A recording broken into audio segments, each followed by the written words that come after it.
If I asked you what Nintendo's biggest failure was, you would probably say the Wii U. And you'd be close, it only sold 13.5 million units.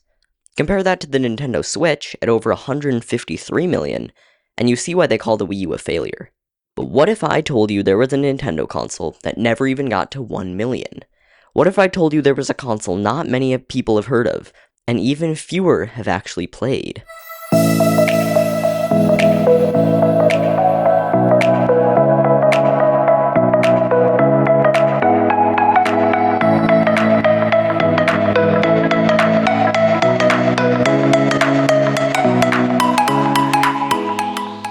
This is the Virtual Boy, and if you think it looks a little bit like a VR headset, you'd be right. I'll start by telling you just what exactly this thing is, then I'll show you how it works, inside and out, and finally, we'll play a few games. Let's get started.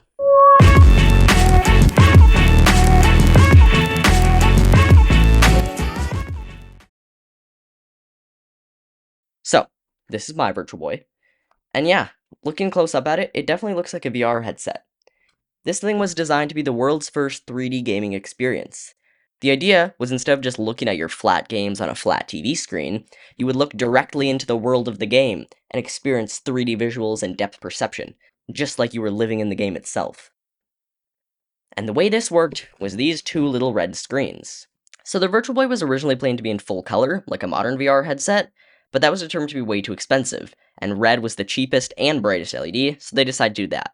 Kind of like how the Game Boy uses a green monochrome screen, the Virtual Boy uses a red one. The light from these two light sources is projected with a system of lenses into two mirrors that are right here. You can adjust the distance of the mirrors from each other with this IPD slider. So if your eyes are really far apart, you can move it out like this. If they're really close together, you move it in like that. You can also adjust the focus using this slider, so no matter the prescription of your eyes, you can still use Virtual Boy. Hopefully. So, anyway, back to the displays. Since there's two of them, here and here, when you look at both of them, your brain is like, oh, 3D picture, and it merges them together, and instead of two flat images, you see one 3D image with depth, which is pretty cool. So that's the displays, but how do you play this thing? The Virtual Boy uses this absolute chunky of a controller. This controller actually powers the entire console with this little battery pack. Yeah. If I can open it, inside there's 6 AA batteries. And this cord supplies input and power to the entire Virtual Boy console. There was also an AC adapter tap you could plug into the back of this thing that would get powered directly from your wall, but they're really rare nowadays. I think they're like $100 on eBay, so I don't have one of those. The average modern VR headset, like the Valve Index or the Oculus Quest, uses 2 joysticks to move around in 3D space. But Nintendo wouldn't introduce the analog stick until a year later, in 1995 with the N64, so the Virtual Boy was stuck with the horrible control method of 2 D-pads. And they're not even good D-pads either. Like, compared to the NES, these things are pretty bad, they don't have a lot of travel. But I mean, it worked pretty well for most games.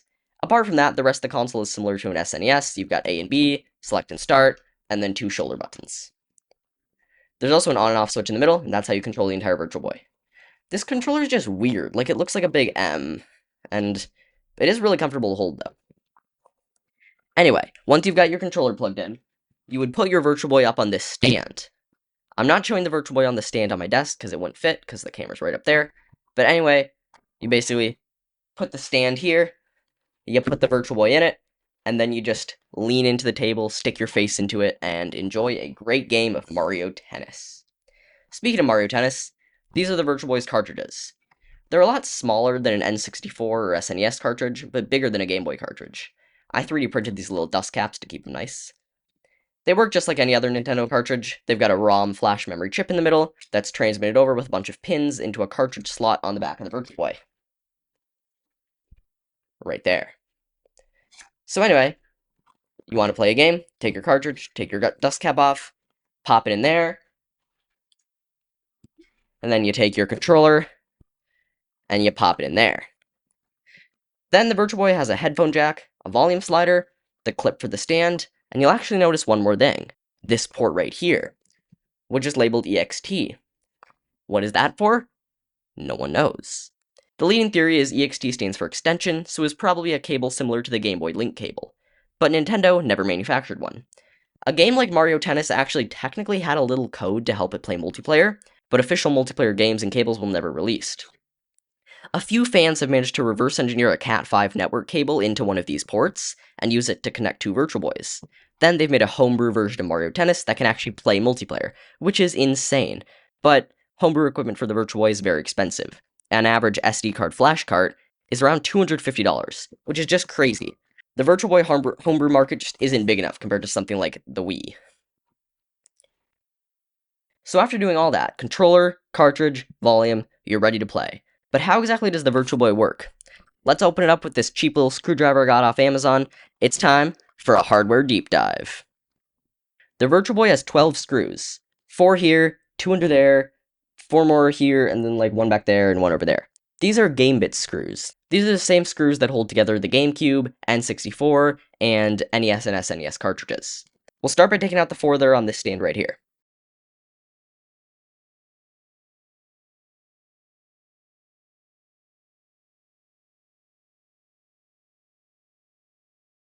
Alright, after getting all those out, we can take this stand off.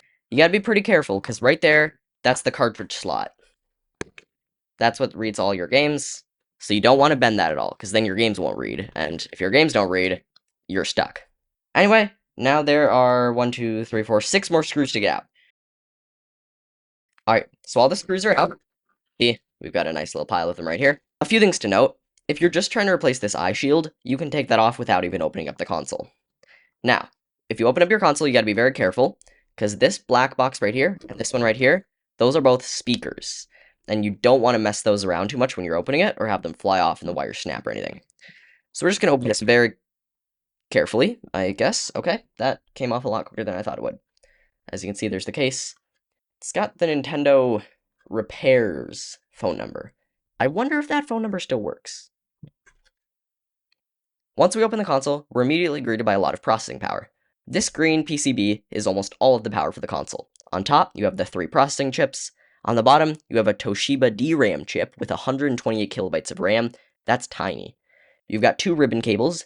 You gotta be very careful with these. Those displays are the easiest thing to break ever. On either side, you've got the displays, cartridge port right here, 4 caps, connectors for the speakers and controller board, volume wheel right here, which is funny, it's actually a wheel. And as you can see, these are the speakers. They're just a little floppy. So you want to make sure to keep those nice and in. I'm not going to take anything else apart, just for safety. I don't want to break this. So these side-mounted displays are the most common thing to break in a Virtual Boy. As you can see, this line of traces right here breaks really easily. Nintendo cheaped out. Instead of using solder to connect that line, they used glue. And these consoles are 30 years old, most of the glue is broken. So the right eye in my unit does not actually work, only the left one does. Which means the unit's still playable, it just means you don't get that 3D depth effect. I did attempt to fix this once by reflowing it in an oven, which is actually one of the best ways to fix it. If you heat it up hot enough, just the display, you want to take that part off, the glue can melt back into place. But that usually only works for a few months. By far the best way to fix it is to use a heat gun to get that plastic off, and apply some flux and resolder the whole thing. But I'm not good at soldering, so I did not want to tackle that. Each of the side-mounted displays have 224 pixels that can individually hit 32 different brightness levels. Each image is only one row of light, and flashing that light onto these mirrors fast enough draws the entire display, line by line.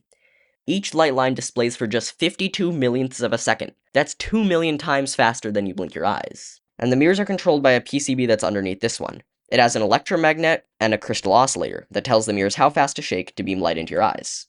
Anyway, the Virtual Boy is very modular. Like, secondary boards connect to the main board with these clip cables. You've got ribbon cables connecting the displays. The controller and extension port are just on another PCB. Like, it feels like Nintendo designed this for repairability in the likely event that if you dropped it off your table, at least one thing's going to break. We're not going to test that today. Anyway, let's put this thing back together, and then I can show you some games. So Virtual Boy games are pretty rare. The Virtual Boy only ever had 22 games made for it, and only 14 of those were released in North America. The 2 I have, Mario Tennis and Mario Clash, are some of the most common ones. Mario Tennis came with every single Virtual Boy, and Mario Clash is worth around $70 today. What's crazy is there are some very rare Virtual Boy games. Waterworld and Jack Bros can each go for around $1,000 on eBay. Since these games are so rare, and I want to show you a lot of them, I'm going to play Virtual Boy games on an emulator. I'm using the Beetle VB core in RetroArch on a Mac. I won't be including the sound in the emulated games for copyright reasons, but if you want to hear it, you can look up the soundtrack for any of the games on YouTube. I'm going to show you 7 different Virtual Boy games that cover a range of different genres. 3D Tetris is the Virtual Boy's unique take on a classic. In this game, you assemble the tetrominos in 3D wireframe space. Here we are in 3D Tetris, the tetrominos are bouncing toward us, and... yep. Okay, they're anime people now, that's weird. 3D Tetris, yay! Alright, so I think we'll pick the regular game mode, 3D Tetris. Level 1, easy. And we've got like a big wireframe box. Got one of those anime characters in the bottom left cheering us on. Scores in the top left. Ooh, and like a map in the bottom right. So I can move the tetromino around and turn it. I can't turn it vertical. I can see where it's going to land. I can hold the left D-pad forward to drop it. And then it just becomes a wireframe 3D graphic. That's pretty cool. Let's see if I can get a Tetris.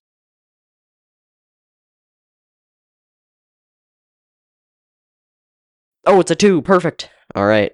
Get ready for the first 3D Tetris you've ever seen. Let's go, 1,000 points. Oh, that's cool, the wireframe. I like it.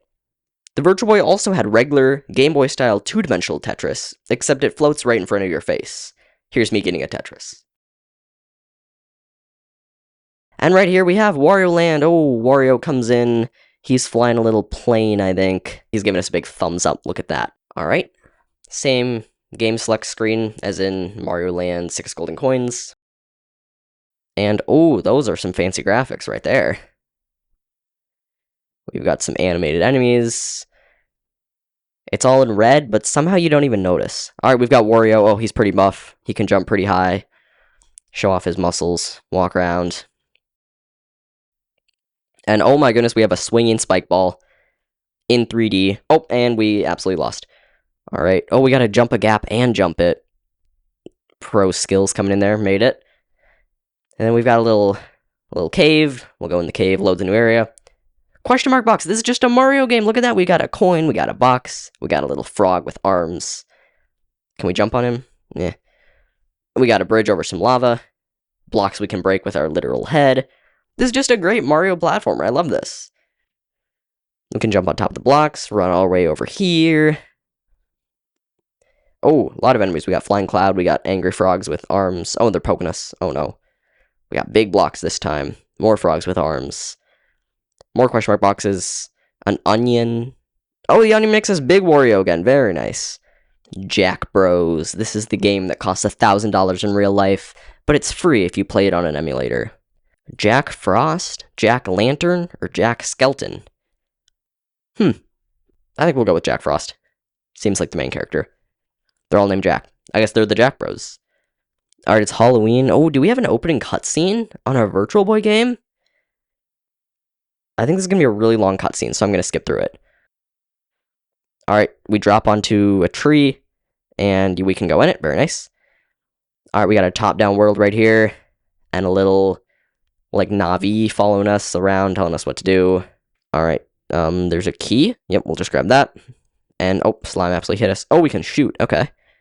This is just a little top-down RPG. This is fun. There's a little padlock. I guess we have to get that other key. We'll just snipe this guy real quick.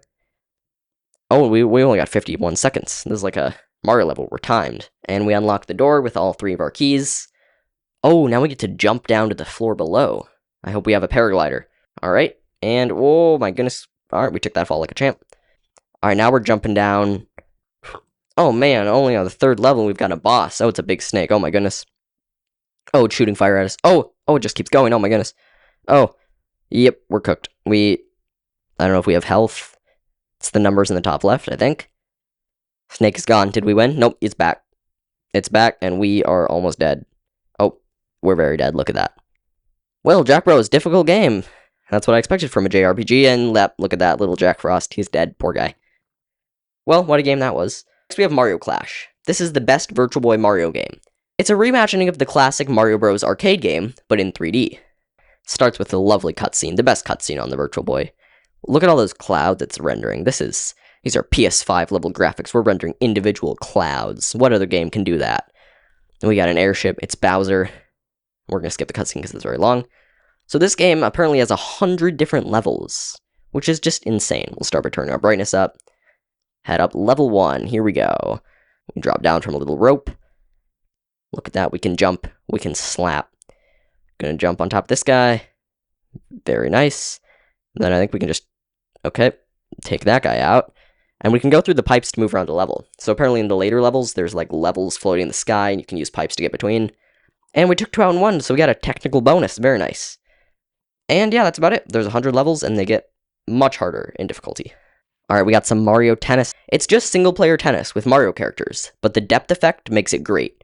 You can see the ball when it's flying at you until it just hits you straight in the face. So there's Mario. He's playing tennis. Oh, look at that depth effect at work, folks. That is so fun. Ball's bouncing off. Mario Tennis. Singles or doubles, we'll take singles.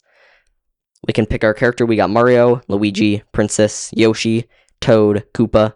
We got Donkey Kong Jr., but we don't got regular Donkey Kong, just Jr.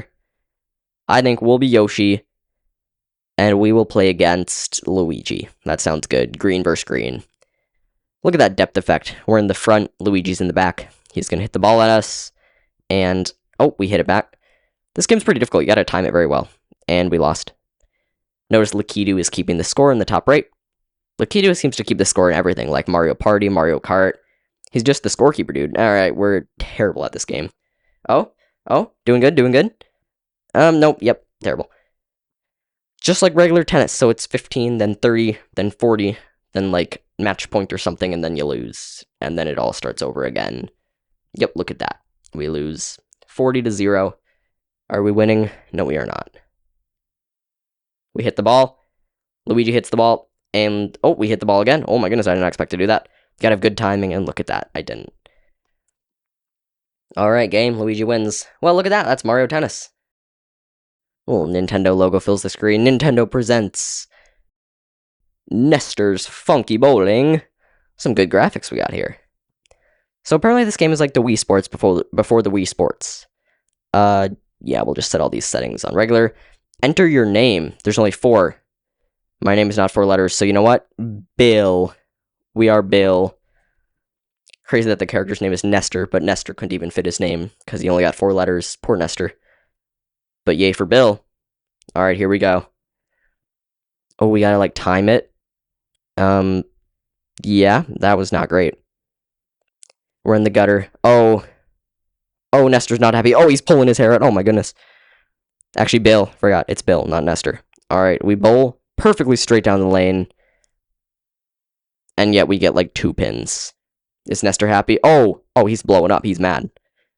Alright, still, Bill. It's Bill. Sorry, Nestor. So, Bill, I'm sorry. Bill, your name is not Nestor. Alright.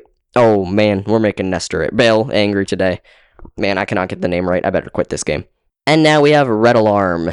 Red Alarm is one of the earliest 3D shooter games. It used wireframe graphics to effectively render its landscapes and characters. This game has the best graphics on the Virtual Boy, apparently. As we can see, our rocket's getting taken up the elevator. Looks like we're gonna go fight some other rockets. Man, that is a lot of wireframe graphics. The Virtual Boy was pretty powerful. Like, it was almost on par with the N64 PlayStation in terms of hardware. Like, those chips, they be processing.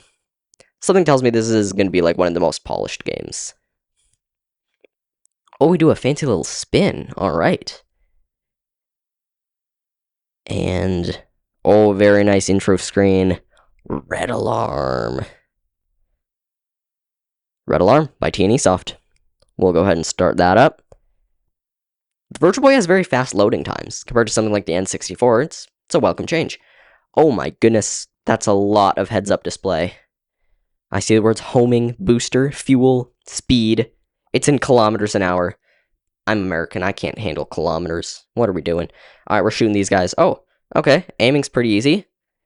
Moving around with the D-pad, then moving up and down. Controls are inverted, like a lot of old shooters, which is not my favorite, but seems pretty fun. Oh, we just got hit. The wireframe graphics are great. Like, this really feels like an arcade shooter. Oh my goodness, they're all around us. Oh, we're boxed in. That one has legs or something. Oh my goodness. We're shooting little, like, stars, like, star bits, maybe. I wish I knew how to read that entire screen. There's a lot of info there. Alright, well, there you go. Shows you just how much the Virtual Boy is capable of. Just imagine if this thing had lasted for another year. We could have had 200 different games for this. There's actually a few games you can find online that are still prototypes and never got released. And maybe those would be fun to try out in another video. Looking back, the Virtual Boy couldn't have come at a worse time. It was a huge step forward in the complete wrong direction. While gamers were excited for systems like the PlayStation and Nintendo 64 to revolutionize graphics and bring gaming into full 3D, the Virtual Boy felt outdated and uncomfortable. It's remembered today as one of Nintendo's boldest decisions ever, and it paved the way for Nintendo's other 3D system, the 3DS, which performed better in almost every way imaginable.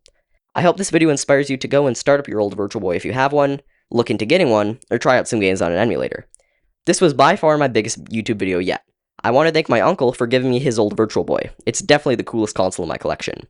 I also want to thank everyone here for watching, and if you enjoyed the video, make sure to subscribe to Wolf Byte. I've got some banger videos coming out soon. It's going to be great. I'll see you next time.